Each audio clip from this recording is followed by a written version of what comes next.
to victim shame. Here's all that you need to know about the case.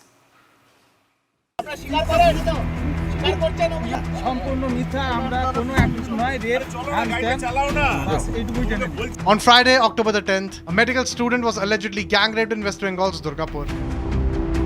The 23-year-old medical student from Jaleswar in Odisha is a second-year MBBS student at a private medical college in Durgapur. On Friday night, she was out with a friend when some men approached them. They forcibly took the woman to a secluded area and raped her. 3 persons arrested and they have been forwarded to court today, and further investigation is on. Everything is going according to all the protocol. All investigation is taking place. One of the 3 accused who have been arrested so far by the police is the victim's classmate. The father of the MBBS student from Odisha who was gang raped in West Bengal's Durgapur has said he will be taking his daughter back to Odisha and that he is concerned about her safety in Bengal. बेटी थोड़ा develop किया और पीछे में pen भी हो रहा है, देख के आया, अभी चल तो नहीं पा रहा है, बेड में है। वो तो बहुत हेल्प कर रहा है, चीफ मिनिस्टर भी हमको फोन किया, डीजी, एसपी, कलेक्टर सारी हमको हेल्प कर रहे हैं। वो कैसे है सब, every moment he has taken my opinion, आश्वासन दिया। हम उसको चीफ मिनिस्टर साहब को भी मैं रिक्वेस्ट किया, क्योंकि हम देख रहे हैं जहाँ यहाँ लड़की सिक्योरिटी नहीं है, इसलिए हम उसको रिक्वेस्ट किया जहाँ हम हमारा भुवनेश्वर में हमारा लड़की को ले जाओ, नहीं तो यहाँ से कभी भी मार भी देंगे। वो हमारा अभी विश्वास टूट गया। However, Chief Minister Mamata Banerjee, when asked about the alleged gang rape of the MBBS student, called for the Odisha government to take action on the matter and went ahead to shame the victim. She was studying in a private medical college. So all the private medical college, whose responsibility? How they came out in the night at 12:30. And it happens in the, so far I know, forest area. And 12:30 I do not know what happened, investigation is on. I'm shocked to see the incident. But private medical colleges also is to take care for their students, and especially the girl child at night time. They should not be allowed to come out in the outside. They have to protect themselves also. The investigation into the rape case is underway as the police teams sweep up the alleged location of the crime and continue to hunt down the 2 accused who remain absconding.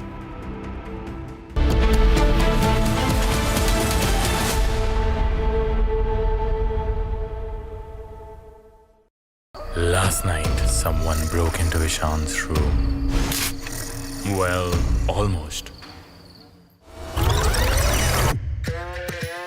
But Cubo AI stopped him with a loud alarm and alerted the mom. Cubo smart security cameras not just record, it protects. MDH की हल्दी मिर्ची धनिया करे कमाल, ये रंग दे, ये खुशबू दे, ये तीखा, ये कम पड़े, क्या निराला MDH मसाला। मुस्कुराए लड़खड़ाए जिंदगी, चाहे जो भी हो। सर, पेशेंट के लिए कौन सा रूम प्रेफर करेंगे आप? जिंदगी भर के प्यार का कोई रेट कार्ड नहीं होता। Tata AIG health insurance, with you like family, with you always. ये है सीक्रेट रेसिपी MDH का जीरा सिप जल जीरा मसाला। सिप सिप जीरा सिप जीरा सिप MDH का जल जीरा जीरा सिप जीरा सिप MDH का जल जीरा जीरा SIP. Some places feel like they've been waiting for you, where every piece speaks of legacy, from diamonds that celebrate ambition to festive gold that honors tradition. LD Sons. Pure सूजी pasta उबालो, मिलाओ और खाओ, 8 minute में तैयार। क्या test है, सबका राजा hardcore masala. Attorney General Bondi, why did you publicly claim to have the Epstein client list waiting for your review and then produce nothing relevant to that claim?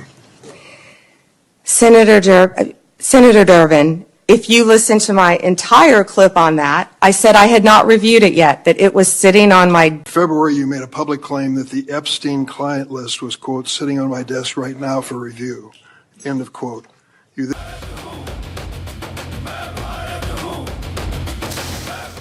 Cristiano Ronaldo has already etched his name in football history with over 900 career goals across clubs and country. But as he continues to defy age and expectations, the burning question for fans is that can Ronaldo reach the magical 1,000 goal mark before he finally hangs up his boots?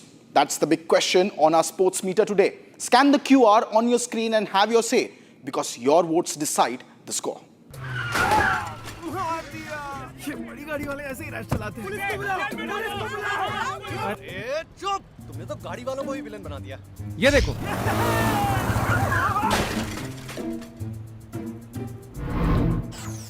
Cubo dash cam. Get smart, get Cubo. दादी के हाथों का जादू और खुशबू से महकता घर, माँ की मुस्कुराहट और खाने की सुगंध, MDH गरम मसाला, क्योंकि हर रिश्ता है स्वाद से जुड़ा। मुस्कुराए लड़खड़ाए जिंदगी, चाहे जो भी हो। सर, पेशेंट के लिए कौन सा रूम प्रेफर करेंगे आप? जिंदगी भर के प्यार का कोई रेट कार्ड नहीं होता। Tata AIG health insurance, with you like family, with you always. आर प्योर सूजी पास्ता उबालो मिलाओ और खाओ, 8 मिनट में तैयार। क्या टेस्ट है, सबका राजा हार्डकोर मसाला। इसको घर पे लगाओगे तो शादी का तो पता नहीं, पर घर पक्का नहीं टूटेगा। रुंगटा नहीं तो घर स्ट्रॉन्ग नहीं। रुंगटा स्टील TMT बार एकदम सॉलिड। पहाड़ों में एक हाइकिंग स्टिक भी बन सकती है। आर प्योर सूजी पास्ता उबालो मिलाओ और खाओ।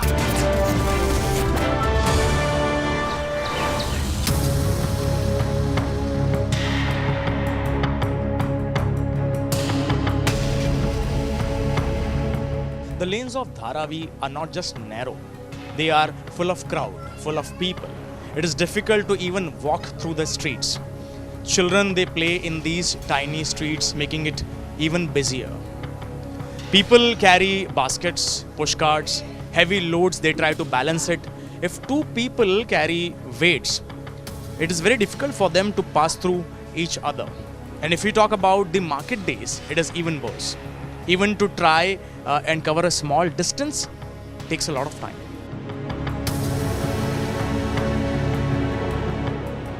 Open areas are almost missing. There is hardly any sunlight coming and reaching the floor. Children play cricket in these tiny streets and enjoy their life. If I talk about this bicycle, it can hardly pass through the narrow lane.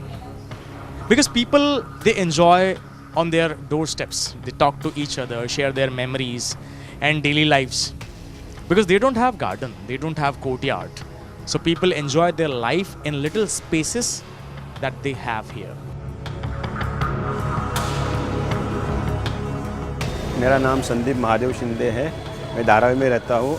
मेरे को धारावी में बहुत बड़ा problem है। प्रदूषण room वगैरह सब problem है, पानी का प्रॉब्लम है, सब प्रॉब्लम है। यहाँ पे कोई ध्यान देता नहीं है।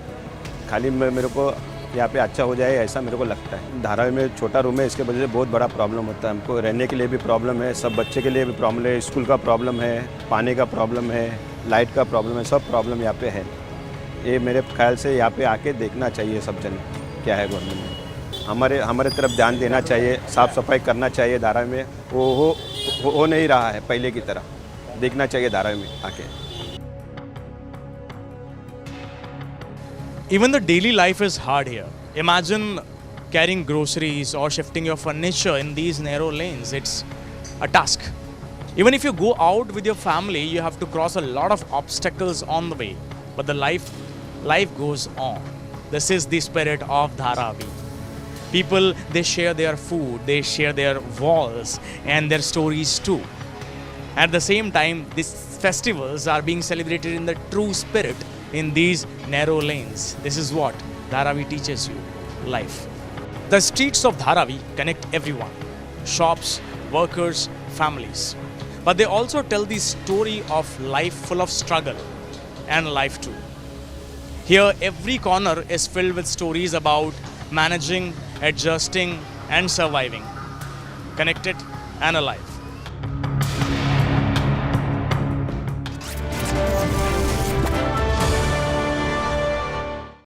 From Asia's largest news headquarters, setting the agenda for Bharat.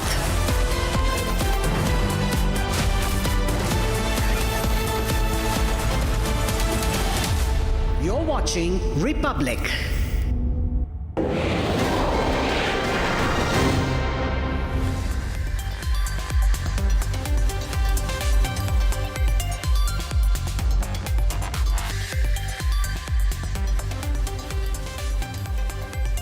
Hi there, good evening. Hope you had a great Sunday. And now it's time to look forward to the coming week. Welcome back to this week's edition of Looking Forward. This show is about stories that are shaping up over the coming days and weeks. News that is developing and will have consequences for your life and mine and impact our choices. Stories that shape India's and world's politics and economics going forward. Let's get going.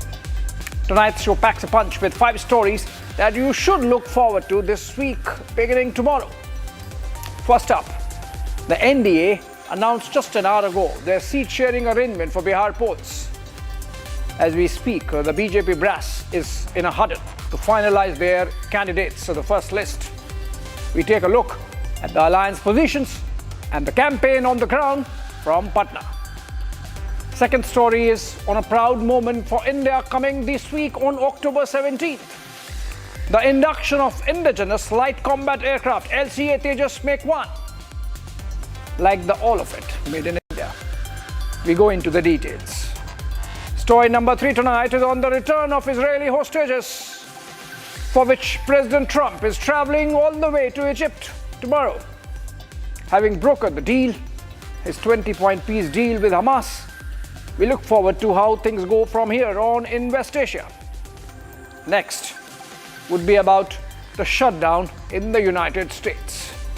Strange phenomenon there, where the government is not able to pay salaries, not because it does not have the money, but because it does not have the political sanction. If the gridlocked governance of America is a curiosity for you, watch it till the end. And finally, a short, quick update on what's happening on the Western Front with the Taliban regime in Kabul locked in a sovereignty battle with the hybrid regime in Islamabad. Here we go. Headlines first.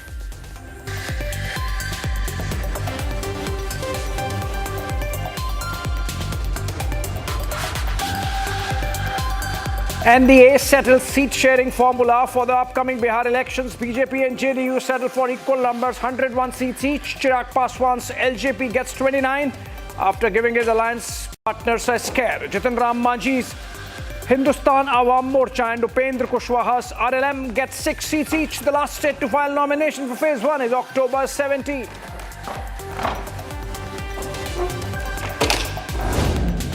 Afghanistan says 58 Pakistani soldiers killed in overnight revenge operation across the Durand line. Reports suggest over 20 Pakistani posts also captured by the Afghans. ISPR admits massive fatal casualties alone. The Afghan front, as Taliban accuses Pakistan of harboring Islamic State terrorists. The war between Afghanistan and Pakistan is only beginning.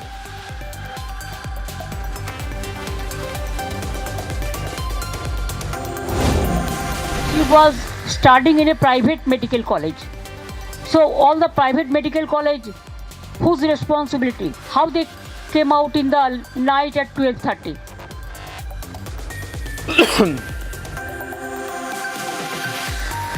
After medical student gang raped in Durgapur, West Bengal, Chief Minister Mamata Banerjee resorts to victim shaming yet again in a sensitive case. Asks, how was she out at 12:30 a.m.? Attempts to abdicate responsibility of law and order by passing the private institution where the victim is studied. But amid backlash, now retracts the statement saying, I am taken out of contest.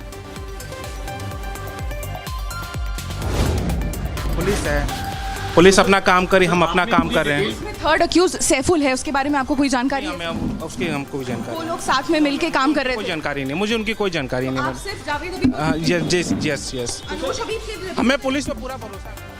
Over 23 FIRs booked in an alleged crypto fraud case. Celebrity hairstylist Javed Habib and his son Anos Habib failed to appear before the Sambal police in investigation despite a lookout notice. Where is Javed Habib is the big question. Republic Conference's lawyers met with deafening silence. US President Donald Trump set to arrive in Sharm el-Sheikh in Egypt on Monday to sign the Israel-Hamas ceasefire deal. The 2:30 p.m. IST deadline looms over the peace in Middle East. All eyes on Hamas, on whether it returns all hostages safe and sound, or is there a final twist left in this penultimate chapter of the 3-year-old Israel-Hamas war.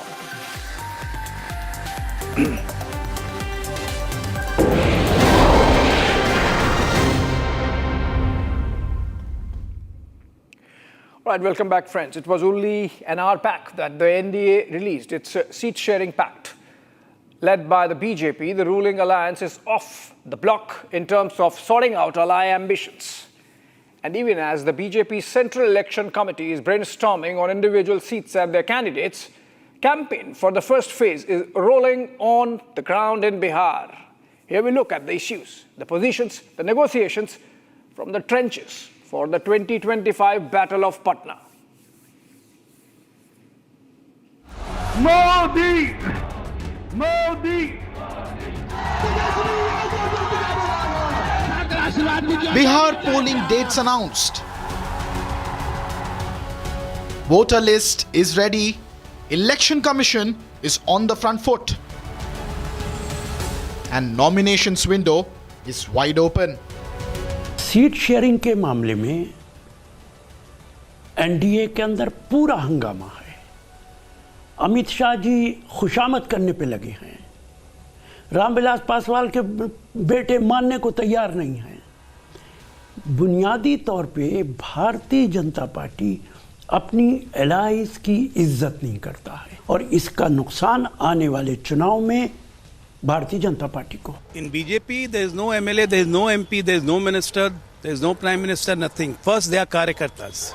So there is no question of anyone being sidelined. Everybody will work for the party and ensure that the party comes victorious in this coming election. Yet, the two main political formations, the ruling NDA and the opposition's India Alliance, were in a tizzy.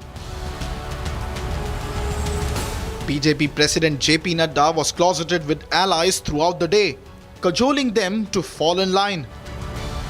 Parliament में हमको एक seat मिली थी तो हम क्या थे नाराज थे। वैसे यहाँ अगर 6 सीट की बात की गई है तो आला कमान करने में है उसको हम सिरोधार्य करते हैं। लेकिन ये बात सही है कि हमको जो मिला है हम लोग सब संतुष्ट हैं। सरकार की कोई किसी को शिकायत नहीं है। By evening, the Central Election Committee of the BJP met to finalize its first list of candidates. LJP's Chirag Paswan has spoken through his silence, seeking to maximize share of seats his party could contest. बहुत ही सकारात्मक रूप से बातचीत हुई है, हो रही है और अभी अंतिम दौर में अब ये बातचीत पहुंच चुकी है।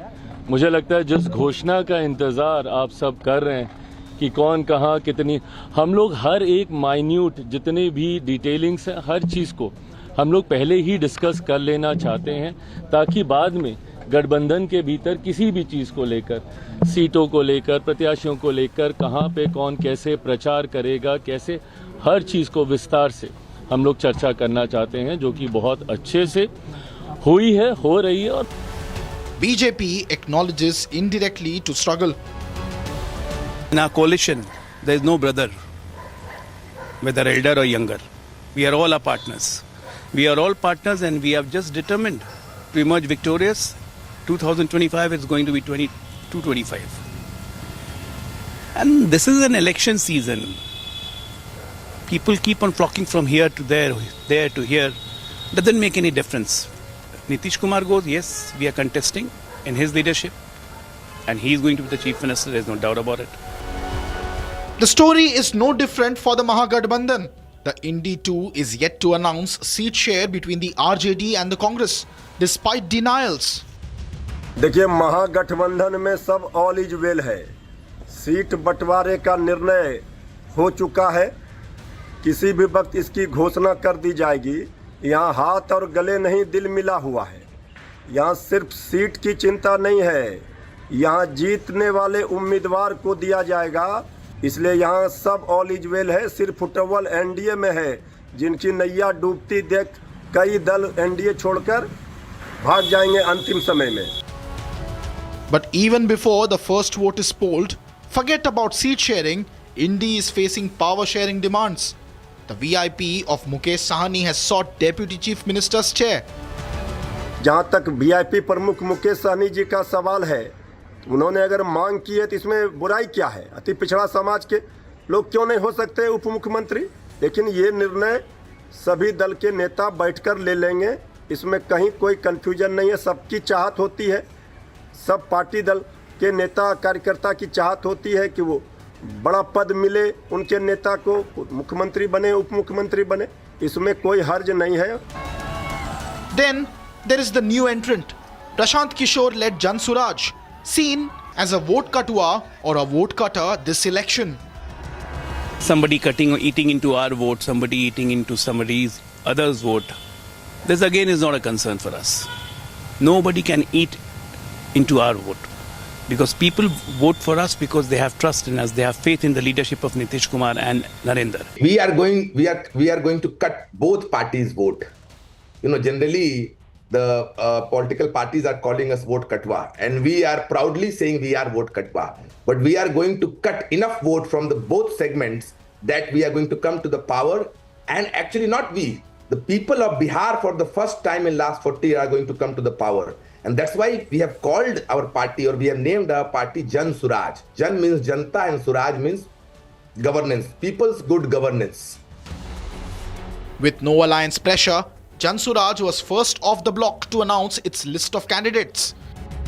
We are partnering with people of Bihar. See what Bihar has got in last 35 years when they have actually voted for caste and religion. Parties have come and they have requested people, they have asked people to vote in the name of the caste, in the name of the religion. So for the first time in the last 35 years, you know, Bihar core focus, core agenda this time for the women of Bihar, for the youth of Bihar, for the children of Bihar is education, unemployment, stopping forced migration, and really making Bihar corruption free. The Nitish government's cash dole scheme for women is also facing opposition ire. Election से कुछ दिन पहले आप ऐलान कर रहे हैं, 5 साल से सो रहे थे। जब इलेक्शन आ गया, 2-4 हाथ जबकि लबेबाम रह गए, फैसले का वक्त आ गया है। ये तो कयामत का वक्त है, इसमें फैसला होगा। आपके 10,000 की बात कौन मानेगा बिहार के अंदर? अगर आपको ये करना था तो 5 साल पहले करते। जब श्री तेजस्वी यादव जी ने कहा कि हम बिहार की महिलाओं को 30,000 रुपये सालाना देंगे, तब ये सरकार 20 वर्षों में तो याद नहीं आई। सरकार ने कहा कि हम 10,000 देंगे, ये वोट खरीदने का कोशिश, प्रलोभन दिया गया, चुनावी सौगात है। चुनाव के बाद सब सरकार समीक्षा कर ये सब खत्म कर देगी, ये बात बिहार की जनता भी जानती है। इसलिए जुमलेबाजी वाली सरकार को इस बार वो 10,000 रुपये में हमारी माताएं बहनें अपनी वोट बर्बाद नहीं करेंगी। A VIP contest is shaping up. Raghopur, Tejasvi Yadav's seat. Prashant yesterday went to Raghopur, you know, to meet people, because, you know, if you look at Raghopur, it has been a seat of, you know, 2 chief ministers and 1 deputy chief minister. And the kind of condition in which people are living is absolutely pathetic, to say the least. So, you know, again, Prashant whether fights from that seat or Prashant doesn't fight from that seat, that will be decided by the people of Raghopur. The RJD makes light of it. देखिए, राघोपुर की जनता सिर्फ विधायक नहीं, बिहार के मुख्यमंत्री को चुनेगी तेजस्वी यादव जी के रूप में। कुछ लोग शोर मचा रहे हैं मीडिया में जगह पाने के लिए। लोकतंत्र है, सबको अधिकार है। मुकाबला बिल्कुल साफ है, जनता श्री तेजस्वी यादव जी के साथ है। इसलिए कुछ लोग तेजस्वी जी पर बोलकर अपनी दिखा रहे हैं उपस्थिति। And the BJP believes that they would dethrone the RJD's prince this time around. What happens in Raghopur is none of our concern. We are going to win Raghopur. Tejas Yadav is going to lose badly from Raghopur. That's why he's searching for another safe seat. But let me tell you, there is no safety in Bihar in any of the 243 seats. If anybody considers that is going to be a safe seat for him, he's living in dreams. But here is the picture of what the formations would look like for you. The NDA has announced its seat sharing formula. This is how the numbers look. JDU to contest 101 seats alongside the BJP tied at 101. Chirag Paswan will get 29 seats, while Jitin Ram Manji's HAM gets 6 seats. Even RLM will get 6 seats. Similarly, for the Indie bloc, the RJD gets the lion's share of the seats, 134 to 138 seats on the radar, even as Congress might have to settle for just 55. Even as the left formations like CPI-ML would get 30-odd seats. The people of Bihar are watching.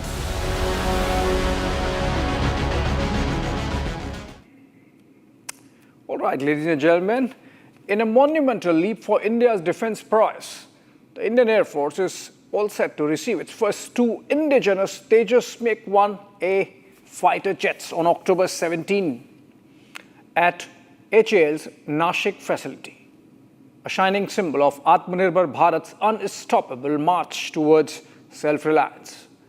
Defense Minister Rajnath Singh will grace the occasion, the historic event underscoring the role of Tejas at the vanguard of our soaring national strength. But as our squadrons stand resilient yet challenged, the burning question is, will the Tejas ignite a new era of aerial dominance for Bharat?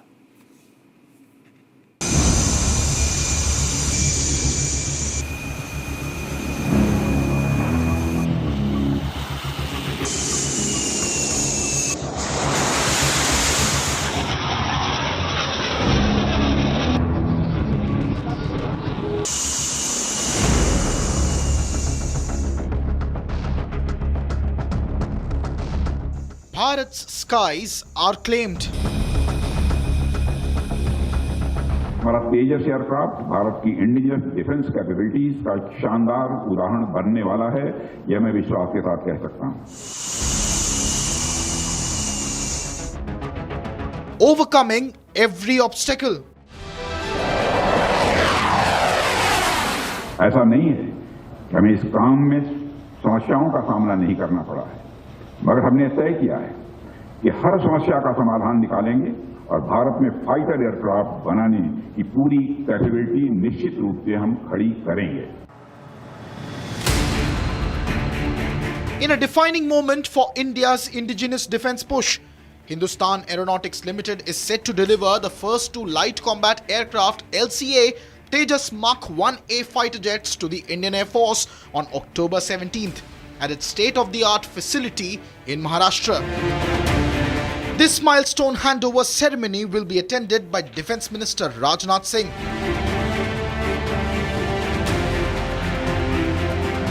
The big question that emerges, is Tejas Mk1A the elite force multiplier Bharat needs?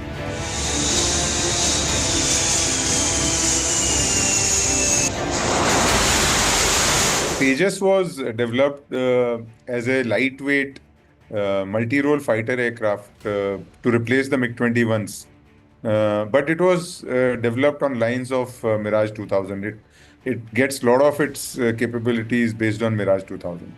So its capabilities way more than what the recently phased out Bison had in the air fight.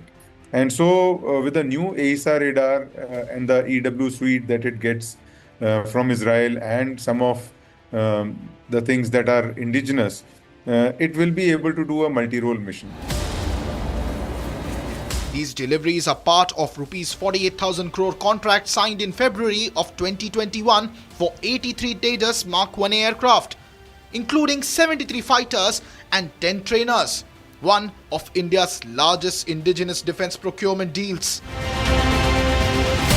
HAL was to begin deliveries of 83 Tejas aircrafts to the IAF in February last year, but face significant delays due to not enough GE-404 engine deliveries from the United States. Tejas has actually made a lot of, because of its delay, there's been a major capability gap which has developed. The contract for 83 aircraft was signed in February 21 with the delivery in 2024.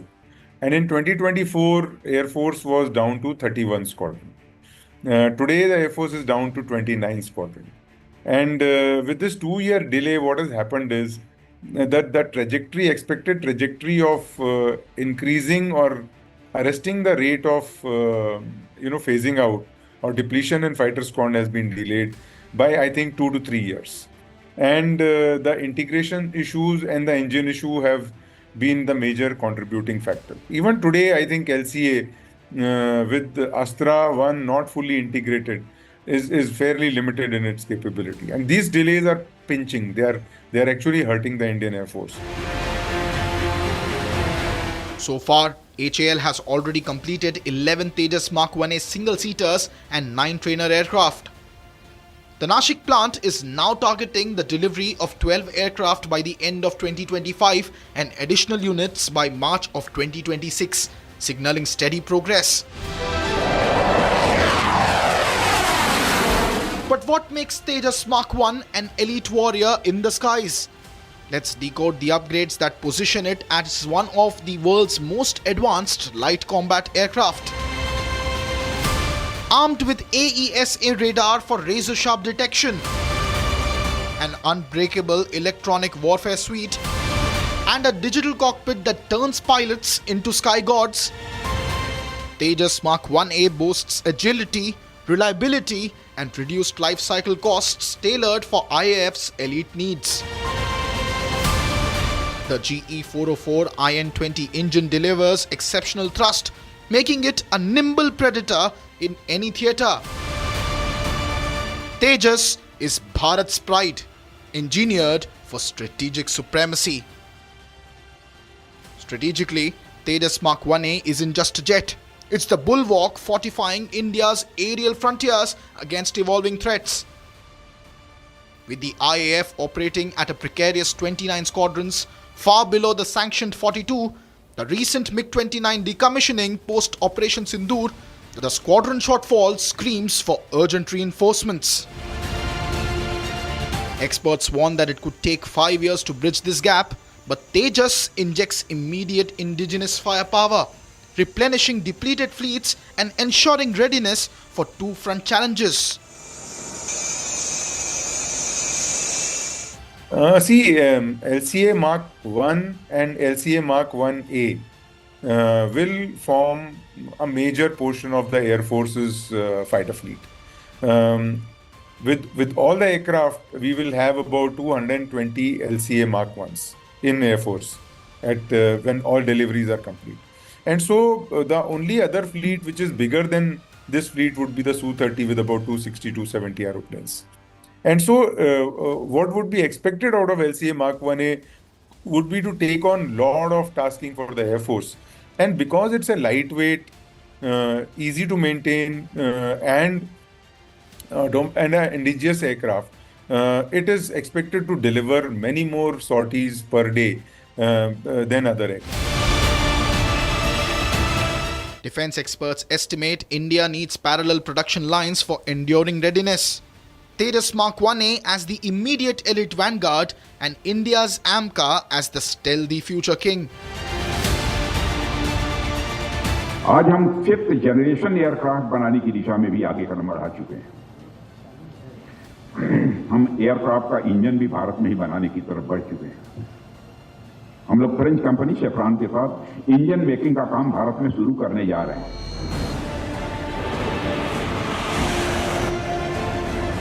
In the upcoming decades, IAF aspires to grow into a dominating force with over 50 plus squadrons for any two-front war situation, with Tejas delivering a hype-worthy surge.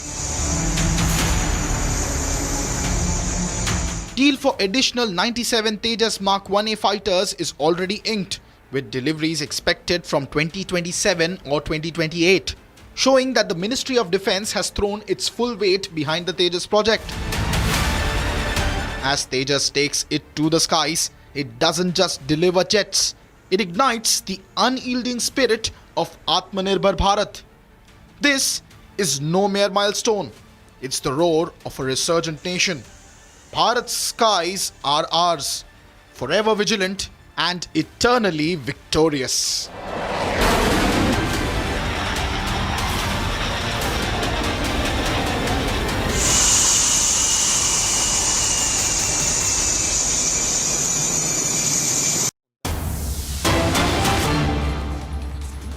All right, we get a breaking news development from Bengal, the Bardaman railway station stampede situation there. These are pictures coming in from Bardaman in Bengal. This happened just a while back after a sudden rush of passengers trying to board. Multiple trains led to a stampede.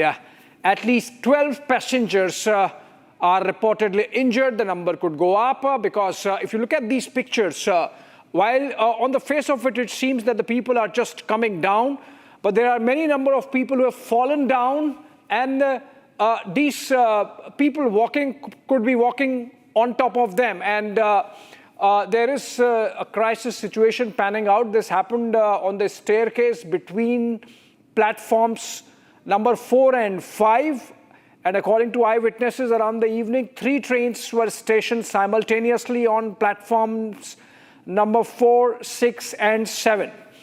As passengers hurried to catch their respective trains, the narrow staircase became overcrowded, leading to panic and pushing and shoving, ultimately leading to a stampede. Several passengers fell, triggering the stampede, and all injured, we are told, have been rushed to the Bardaman Medical College and Hospital, where they are currently receiving treatment. As of now, information suggests there are no casualties, thankfully, and this seems to be the situation as of now. Stampede situation, and those who would recall the stampede at the New Delhi railway station, or the Kumbh, or in recently in Chennai, which led to 41 deaths during a rally of actor turned politician Vijay of the TVK, and then before that in Bengaluru, which had led to the loss of lives of about 20 plus. And similar situation now.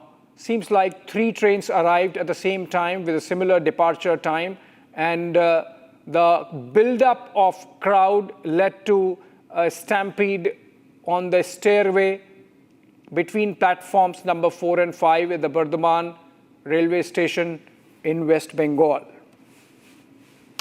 All right, as and when there is an update, we'll come back to it, ladies and gentlemen. But moving on for now. Yesterday night, Pakistan was hammered all across its western borders along the Durand line by Afghanistan. Visuals coming out of the clash clearly show the on-ground superiority of the Afghan forces. In a way, it's a classic case of chickens having come home to roost. Pakistan's deep state fathered Taliban. Today, Taliban blamed the ISI for creating trouble in Afghanistan. And no sign that the Durand line is going quiet anytime soon.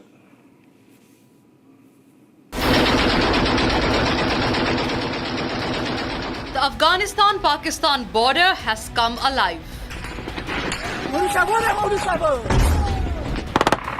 Last night, the Afghans have drawn Pakistan Army's blood unlike ever before, resulting in capturing of over 20 Pakistani posts and killing nearly 58 Pakistani soldiers.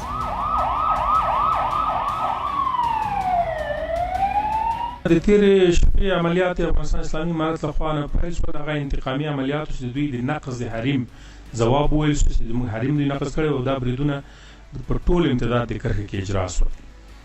او زموږ د معلوماتو له مخې 100 نه زیاتې پوستې تصرف شوي دي د مجاهدینو لخوا نه، او 58 د دوی نظامیان له منځه تللي دي، د 150 په شاوخوا کې ټپیان لري، او تر 9 پورې زموږ مجاهدین هم شهیدان شوي دي، او 14 تر 13 پورې زخمیان لرو او د دوی وسلې او مهمات هم نیول شوي دي په امتداد کړ.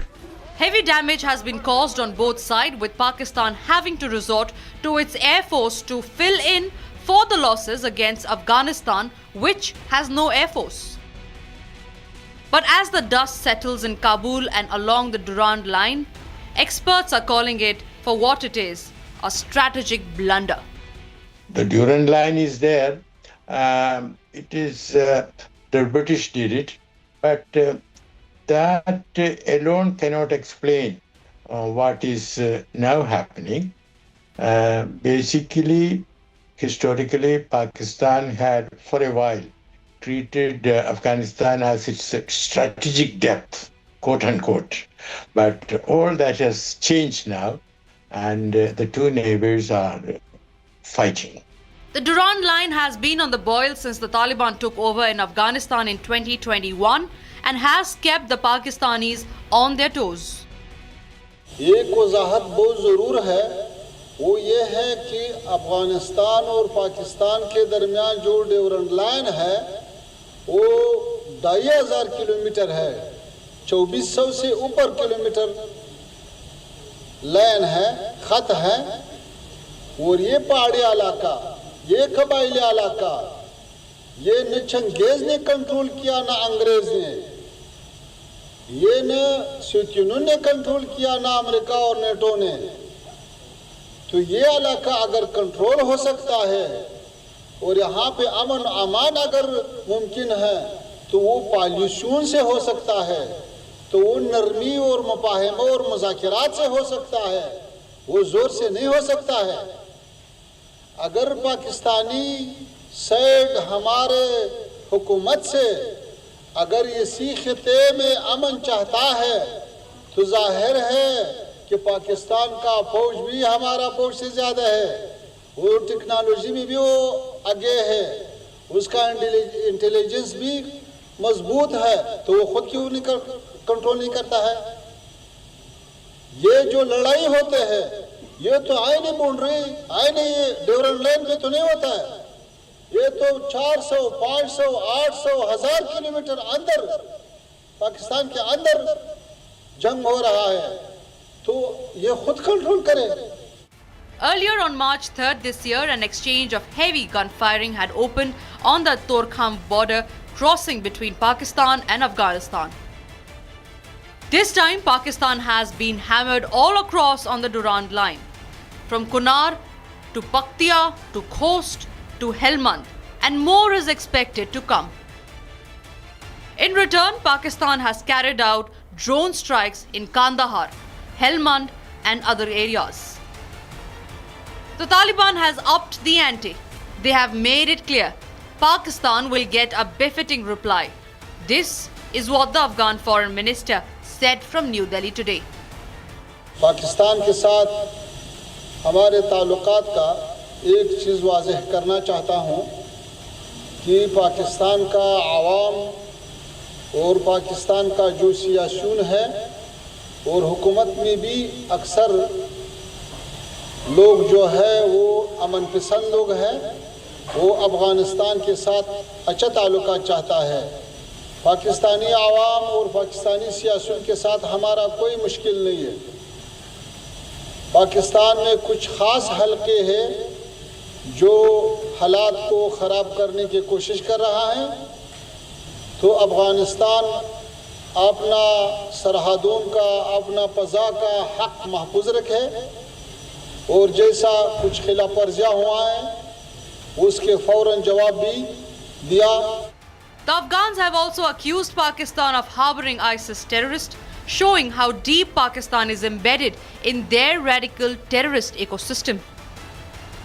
Amidst this, Pakistan's Field Marshal Asim Munir has rushed to the Afghanistan-Pakistan border for taking stock of the situation. However, Afghanistan is in no mood to back down. अफ़गानियों का हौसले नहीं आजमाया, उसको ज़्यादा छेड़ना अगर लोग करता है तो वो एक बार अंग्रेज़ से पूछे, फिर सोवियत यूनियन से पूछे, फिर अमेरिका से पूछे, फिर नाटो से पूछे, ताकि वो आपको थोड़ा सा समझाए कि भाई अफगानिस्तान के साथ ऐसा खेल करना ये अच्छा नहीं है.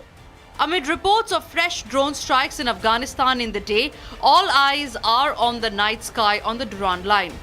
Is this the beginning of a new Afghanistan-Pakistan war? Will Pakistan's provocation backfire on the Durand Line? The answer to these questions we will look forward to this week.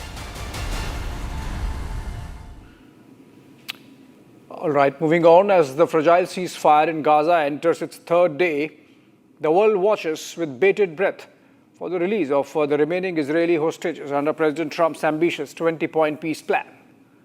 While Sharm el-Sheikh in Egypt is decked up for the signing, this deal promises aid surges and troop pullbacks. But doubts continue to linger. Will Hamas deliver on Monday's deadline? Will Netanyahu's government hold steady or unravel the threats? And if it all collapses, what fate awaits the 50-odd living hostages and Gaza's shattered millions? Take a look.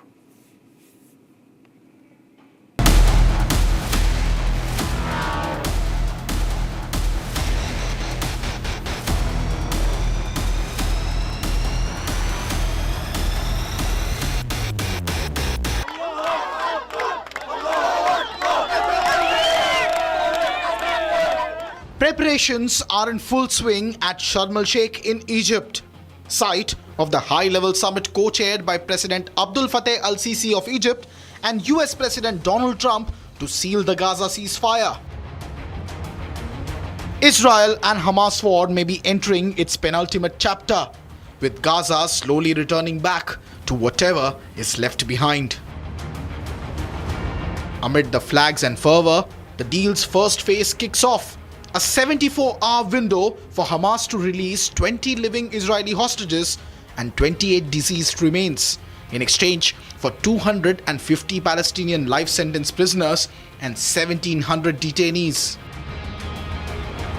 8 trucks are now lining up to pour into the war-battered strip, targeting 600 daily loads of food, water and rubble clearance as per the plan. But as aid ramps up, questions swirl. Will Hamas honor the clock ticking towards Monday noon? Israeli troops signal quote renewed operational readiness, pulling back to agreed lines as 200 US personnel re-establish a monitoring center for aid and security. But whispers of contingencies echo. If Hamas delays, will Netanyahu torpedo the truce? Joy flickers in Gaza as Hamas has pledged to adhere to the Monday deadline. Children dance amid debris, but families in Tel Aviv cling to anxiety. Will all 20 living hostages emerge safe?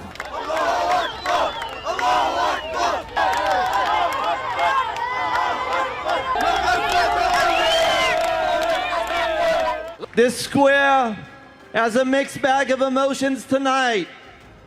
We have emotions of excitement, of being reunited with our loved ones.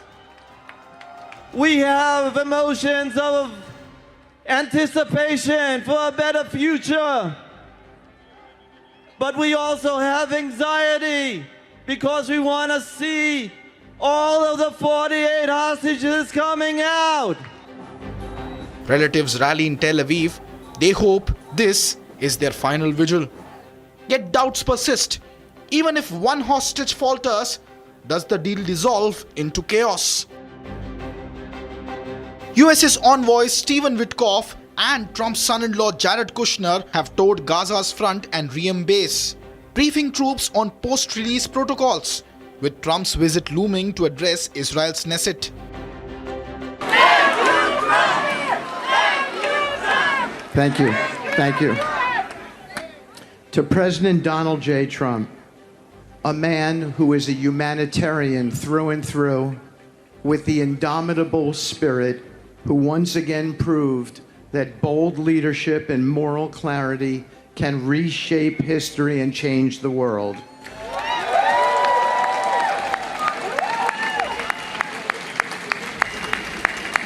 We all owe a debt of deep gratitude to President Trump.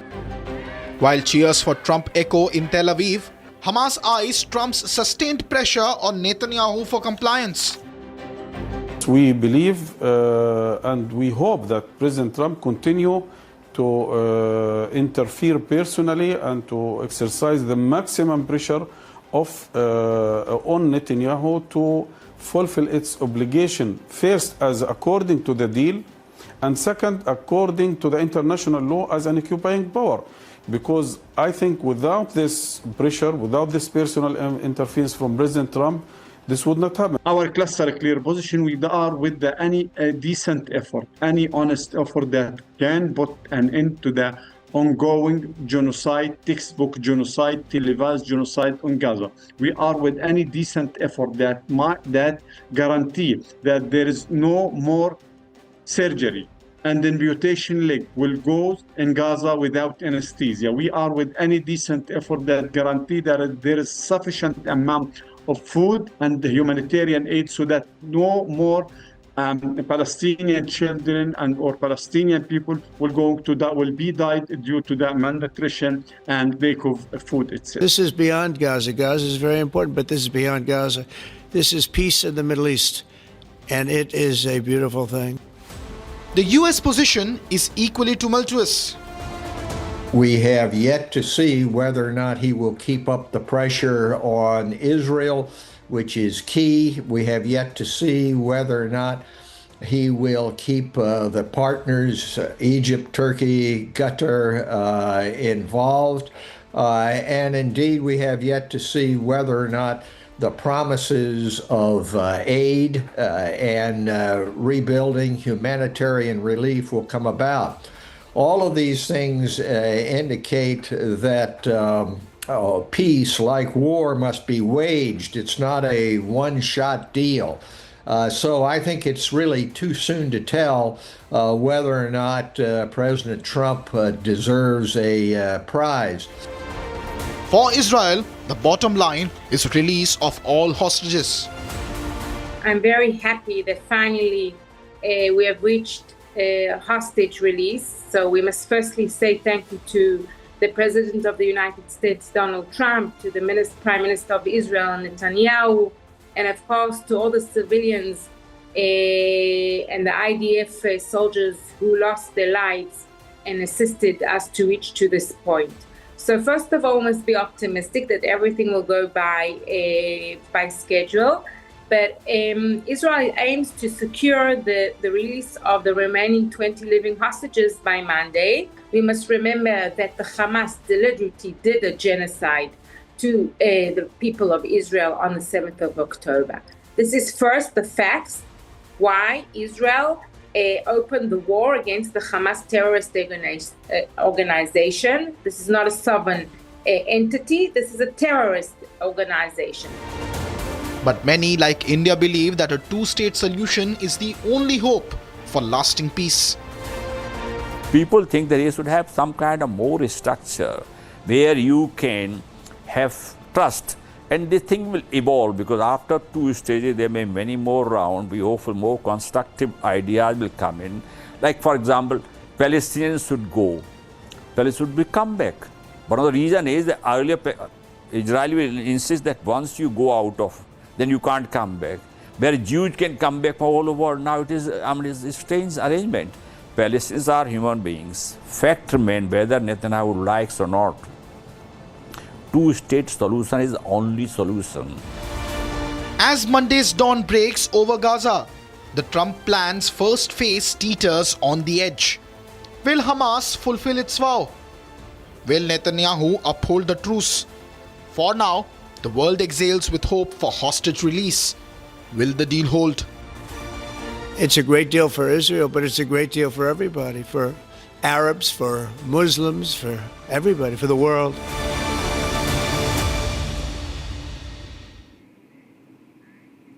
All right, the last one, friends, tonight. The US government has officially remained shut for the past 12 days.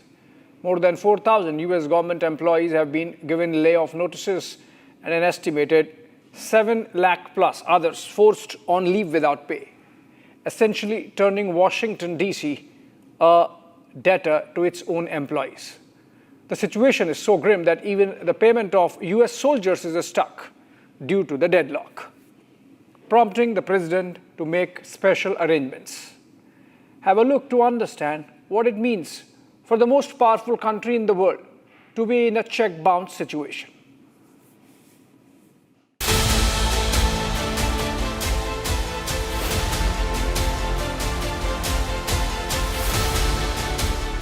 It has been 12 days since the United States government officially shut down.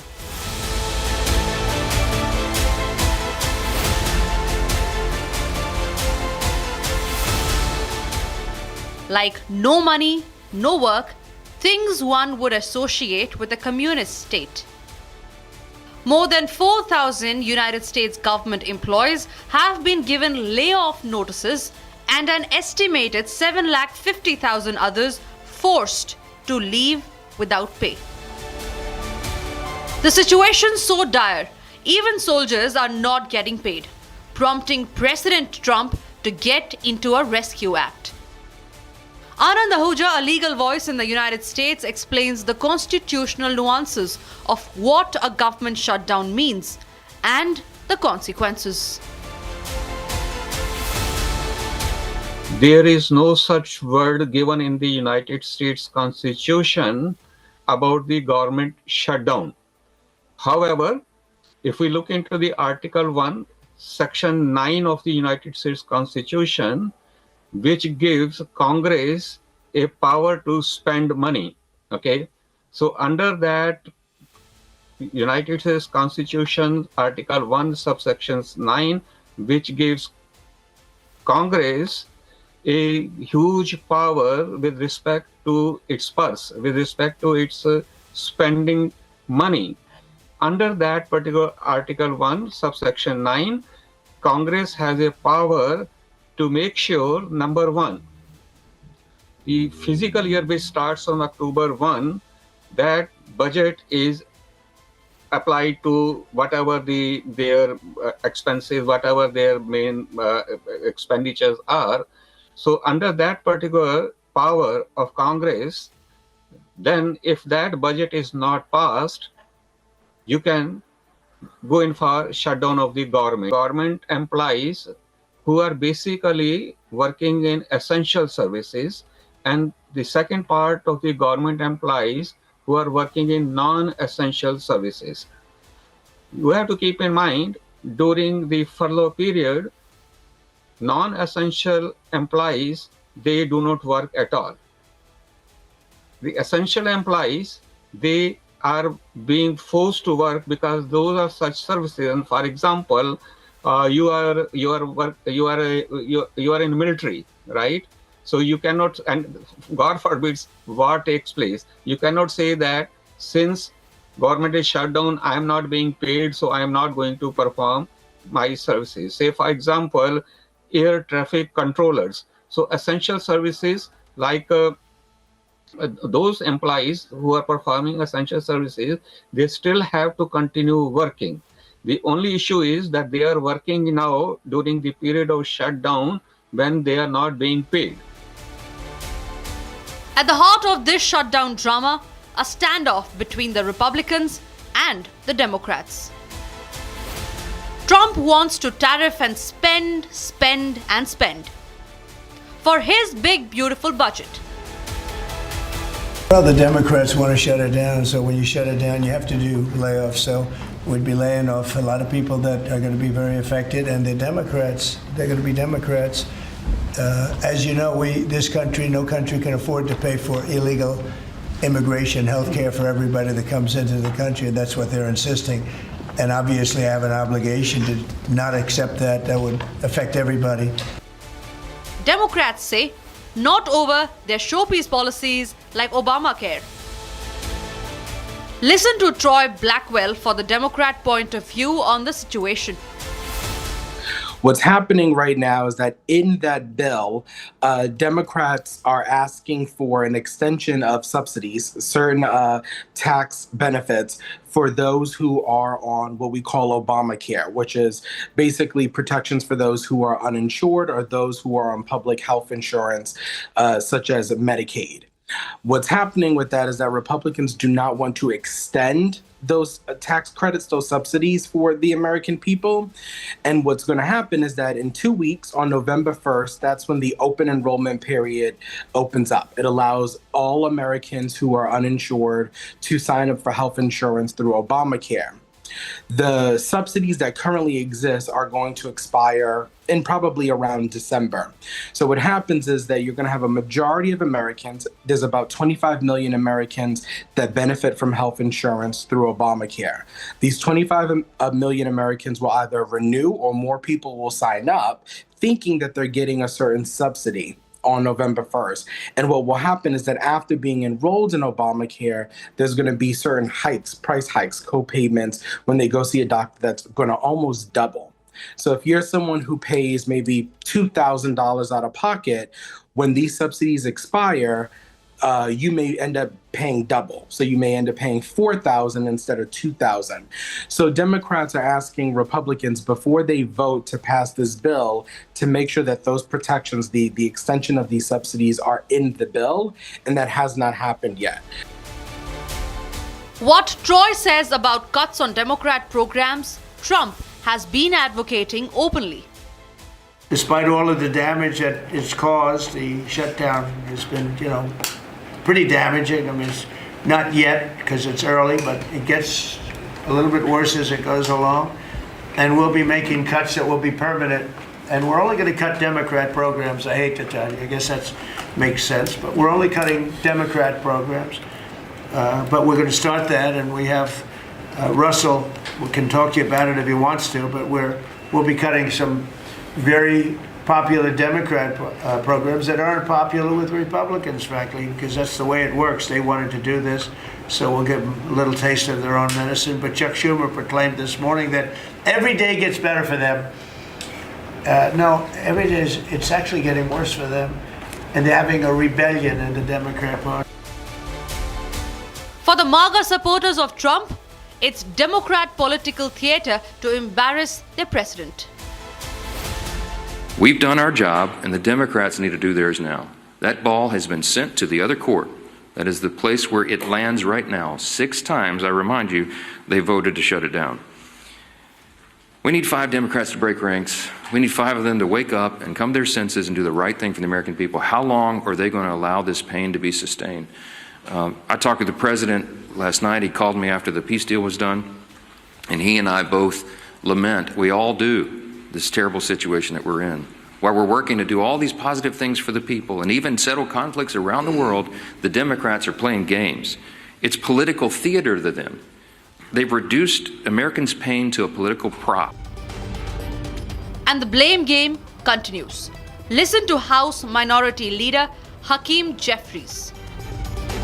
It's very unfortunate that their behavior continues to signal that they are uninterested in the type of bipartisan negotiations necessary to bring the Trump Republican shutdown to a close. I hope that changes. I hope it changes today. I hope it changes tomorrow.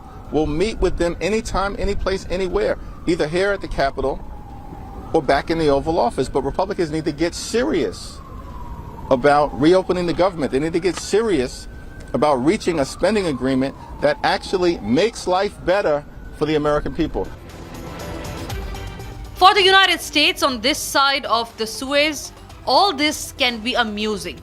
How can the most powerful president on earth be blocked and made so ineffective as this? Elections have consequences, and overwhelming majority of the popular vote and an even larger overwhelming majority of electoral college elected Donald Trump again as president of the United States. He ran on a campaign platform that America had to tighten its belt, financial belt, that unlike the time when Ronald Reagan was president and America was the world's largest creditor nation, greatest creditor nation, today, when Donald Trump ran for a second term, America is the world's largest debtor nation. We owe the most amount of money we've ever owed in our history.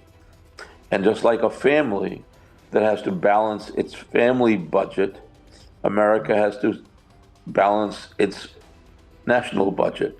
And that has domestic consequences. It has international consequences. You know, after World War II, it was American generosity and largesse, never seen before, called the Marshall Plan, that rebuilt Europe and rebuilt a whole new world order for every other country's benefit. The only benefit America got from that was goodwill.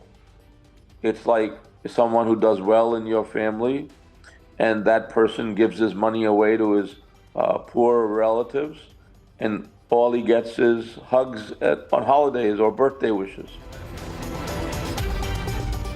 So how does this go forward? If the warring Democrats and Republicans do not reach an understanding, Americans are staring at another big crisis apart from salaries, insurance, on which most Americans depend.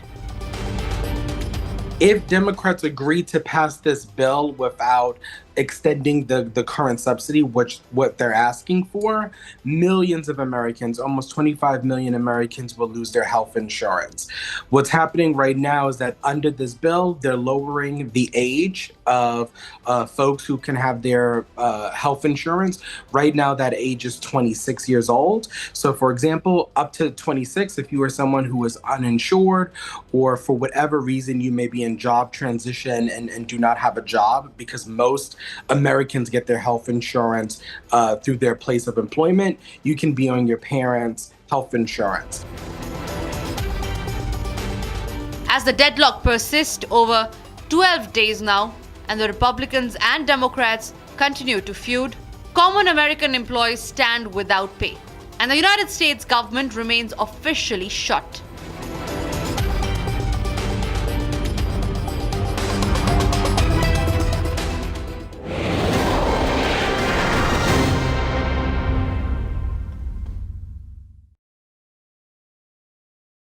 जानता मेरा बाप कौन है? ये देखो, पापा और गलती दोनों याद आ जाएंगे। अब देखा किसने सिग्नल तोड़ा? Cubo dash cams. Get smart, get Cubo.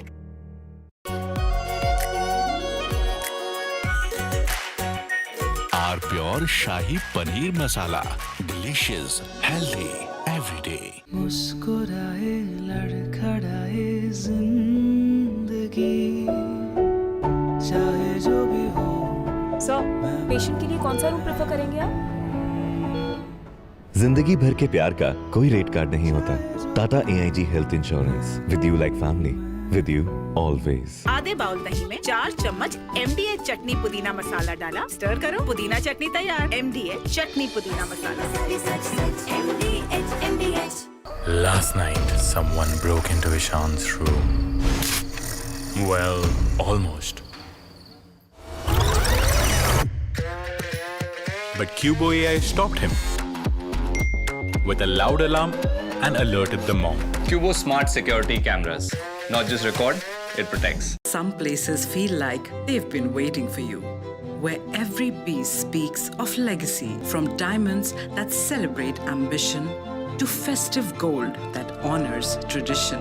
LD Sons. ओए, मेरी गाड़ी ठोकेगा? पर गलती तो आपकी है। मेरी गलती? तू जानता मेरा बाप कौन है? ये देखो, पापा और गलती दोनों याद आ जाएंगे। अब देखा किसने सिग्नल तोड़ा? Cubo dash cams. Get smart, get Cubo. आधे बाउल दही में 4 चम्मच MDH चटनी पुदीना मसाला डाला, स्टर करो, पुदीना चटनी तैयार। MDH चटनी पुदीना मसाला। Lashkar-e-Taiba's Deputy Chief Saifullah Kasuri, who is believed to be the mastermind behind the Pahalgam terror attack, has openly threatened Prime Minister Narendra Modi in a clip that is now going viral. She was studying in a private medical college.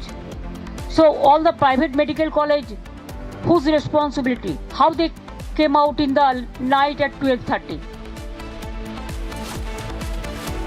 After medical student gang raped in Durgapur in West Bengal, Mamta resorts to victim shaming, asks how was she even out at 12:30 a.m. Mamta Banerjee, are you serious? Afghanistan says 58 Pakistani soldiers killed in overnight revenge operations.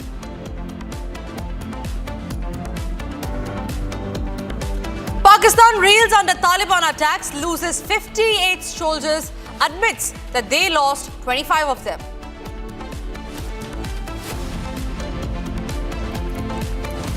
And Republic crew lands in Afghanistan brings you the detailed input as Pakistan-Afghanistan clashes intensify. The only Indian network getting you the live updates.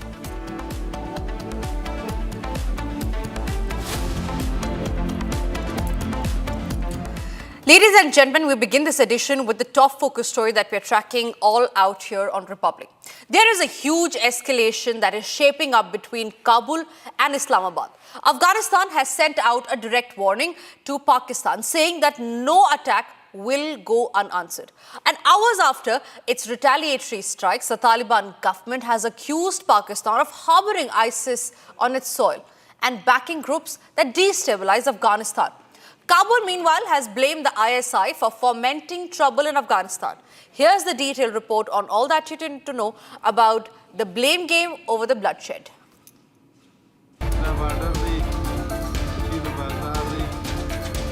Hours after Kabul's retaliatory strikes, the Afghanistan government has issued a stern warning to Pakistan, making it amply clear that any provocation will be met with force.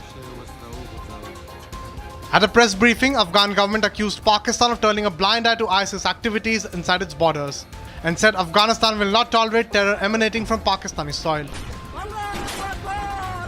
In a direct attack on Islamabad's deep state, the Taliban administration blamed Pakistan's ISI for fomenting unrest inside Afghanistan, alleging that a faction within the Pakistani army cannot tolerate peace in the region. The Afghan government also said that any breach of Afghan sovereignty would face immediate retaliation, asserting that no attack will go unanswered. Pakistan में कुछ खास हलके हैं जो हालात को ख़राब करने की कोशिश कर रहा है, तो अफ़गानिस्तान अपना सरहदों का, अपना फ़ज़ा का हक़ महफूज रखे और जैसा कुछ खिलाफ वर्जियाँ हुआ है उसके फ़ौरन जवाब भी दिया और फिर रात जो इंतकामी ऑपरेशन हुआ तो उसमें हमारा जो हदफ और मतलूब था वो हासिल हुआ। फिर हमारे दोस्त ममालिक जैसा कतर और सऊदी अरबिस्तान उन्होंने ख्वास्ता, उन्होंने तलब किया कि अभी जंग रुकना चाहिए, तो हमारे तरफ से जंग रुका हुआ। It added that at least 58 Pakistani soldiers have been killed and 30 others are injured in overnight cross-border operations by Afghan forces. The strike that it calls a legitimate defensive response. The situation on the Durand line remains tense, and with the latest posture from Kabul, Pakistan should be ready to face music for any misadventure it plans.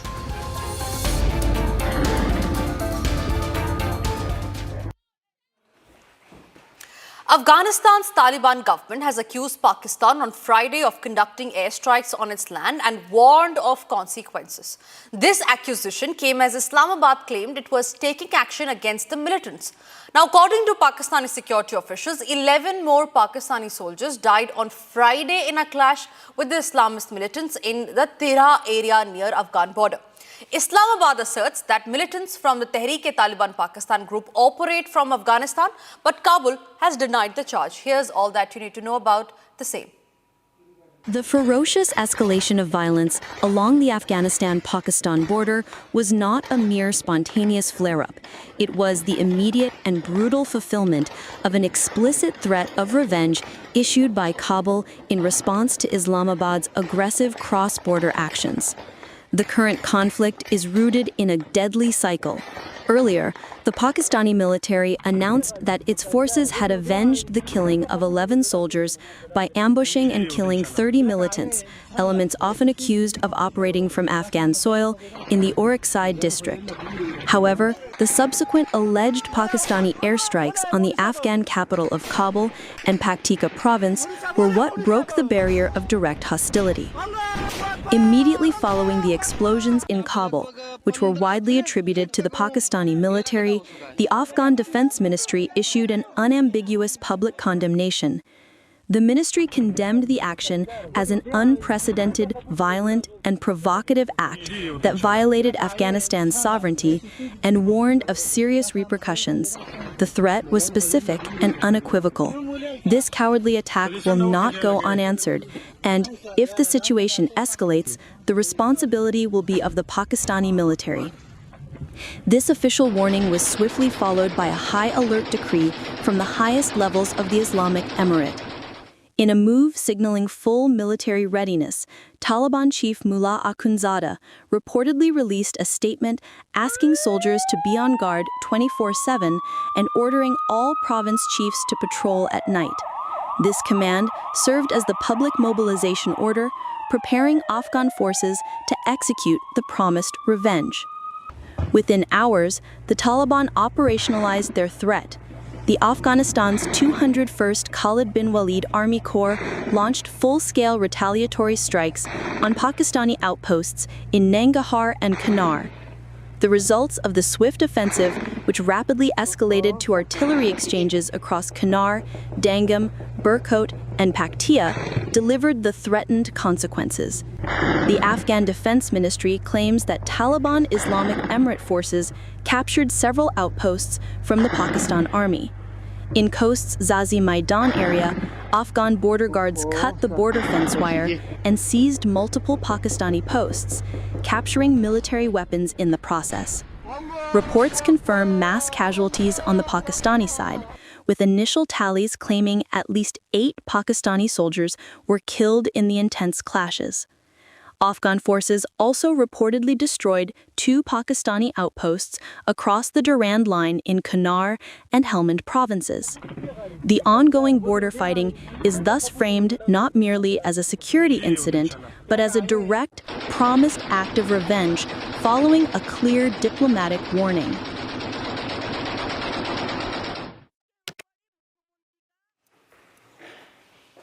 And as we speak, ladies and gentlemen, there have been clashes between Afghan and Pakistan forces along their shared border. Afghanistan's Taliban forces launched armed reprisals against Pakistani soldiers, accusing Islamabad of carrying out airstrikes on its soil.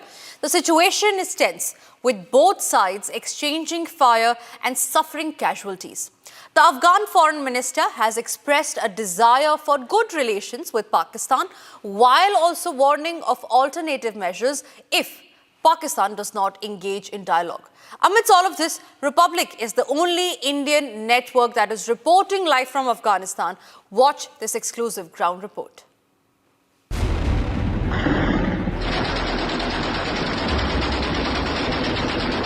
At a time when Afghan security forces launched attacks on Pakistani border posts late Saturday, in what the Taliban government described as the retaliation for repeated violations of Afghan territory and airspace. Republic is the only Indian channel reporting live from Afghanistan from an undisclosed location. This is an undisclosed location somewhere near the Kunar province, and there is another province called Nangarhar. So these are making the bulge. So I am at somewhere near a province called Kunar, and as you can see, this is a area which is adjoining the Pakistan's Gilgit-Baltistan area, and a huge number of Taliban fighters have started their infiltration from the Kunar province. And as you can see from my right, you can see a little entrant from there. So that is one of the locations where there has been a lot of activity and entering into the forested areas beyond this ridge into Gilgit-Baltistan. And one of the major reasons why this area has been selected by the Taliban to ramp up their operations is because of its mountainous features. There is also vegetation onto the other side of the ridge, which accommodates to getting cover. So basically what has happened is there is a bulge which is from Nangarhar and to the Konar province. So this bulge is actually giving the advantage to Taliban for attacking the Pakistani posts, and they are at a vantage point, so they have advantage for infiltration and spreading their resources and attack in the Konar province. So if we tactically see, the Konar province is adjoining POK, that is Pakistan occupied Kashmir, and with the unrest which has been taking place in Gilgit-Baltistan, so it is imperative that there can be some connection between the freedom fighters in Gilgit-Baltistan and the Taliban fighters. So it is a matter of great concern that if this conflict increases, it is going to cause a lot of ramifications, a lot of geopolitical issues. And one of the main issues that the Taliban has been facing is most of their posts are made up of shelters. So these shelters are basically fiber reinforced plastic and metal sheets. So most of them have been destroyed by the Pakistan forces, and whereas the Pakistan posts are concerned, they are fortified, they are cemented, but they are isolated. That is the advantage that the Taliban is taking and doing the infiltration surrounding these posts. And since last 3 days, they have inflicted a lot of casualties and have destroyed a large part of these posts, which are now rendered unserviceable and cannot be guarded or occupied by the Pakistan forces. So this is the situation which is unfolding in the northwest border of the Taliban and the Pakistan forces, which has been taking place. Yes, the Taliban is on the back foot at few locations, at Helmand and few more provinces, where Pakistanis are using night vision thermal enabled drones for attacking Taliban, who are trying to tactically place their positions to counter and to surround the hostile Pakistan forces.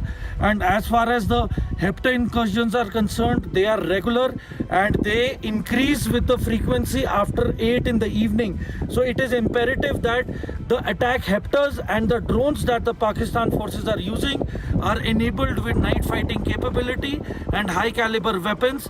And at the moment, the Taliban has the firepower, but they do not have anti-aircraft weapon systems. So probably that is what is holding them back. But at night, they avoid moving right now at the moment. They prefer moving during day, because at night it is really becoming difficult for the Taliban to move in towards the Konar border and expand its operation into Pakistan-occupied Kashmir. This is Major Samar signing off from an undisclosed location near Konar. 58 Pakistani soldiers and 9 Afghan soldiers were killed in the overnight fighting between the two sides along the shared border. As tensions escalate along the Durand line, both sides remain on high alert. The latest exchange marks one of the deadliest confrontations in recent months, raising fears of a wider conflict in the region, and the story is far from over.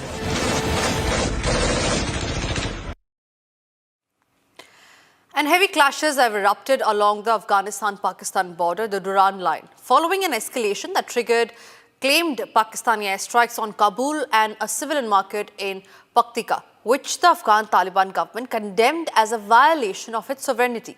In retaliation, the Afghan Ministry of Defense confirmed that its forces, including the 201st Khalid bin Walid Army Corps have engaged in heavy clashes and claimed a significant tactical victory, with security forces confirming the full of 5 Pakistani security points in Helmand and Zabul and 3 previously reported in Patika, and the capture of several outposts in Kunar and Helmand. With Afghan forces launching retaliatory artillery strikes and reportedly damaging Pakistani installations in places like Kunar, here's all that you need to know about the clashes between Afghanistan and Pakistan that is only intensifying.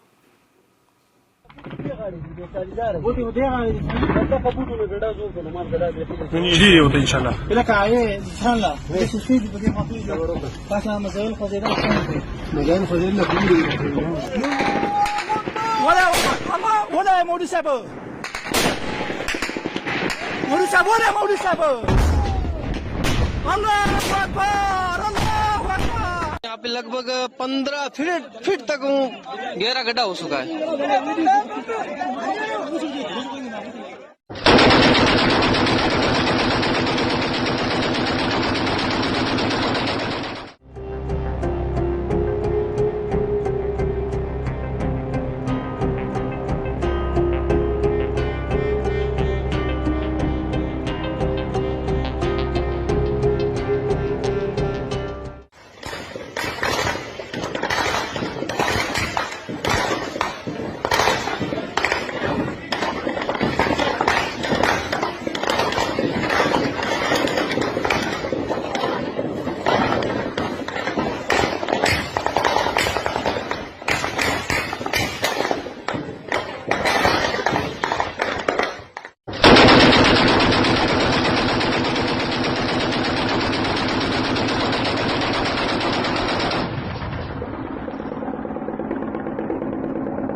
Consegui.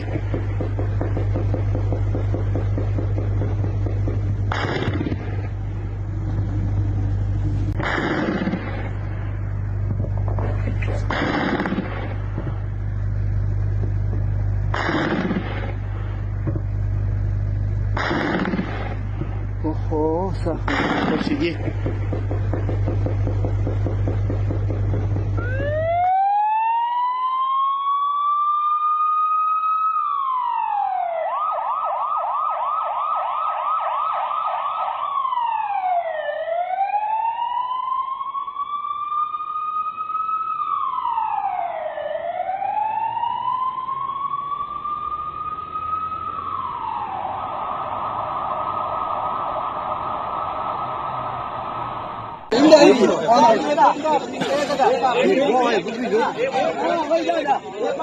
हवाई जहाज गिरने से यहाँ पे लगभग 15 feet तक गहरा गड्ढा हो चुका है।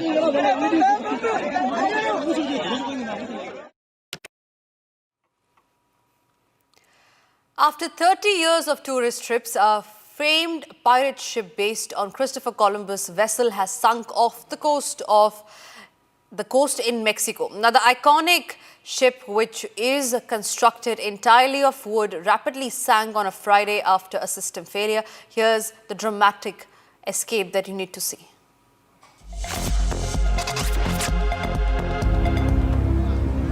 A replica of Christopher Columbus's Santa Maria sank off the coast of Puerto Vallarta after 30 years of tourist trips.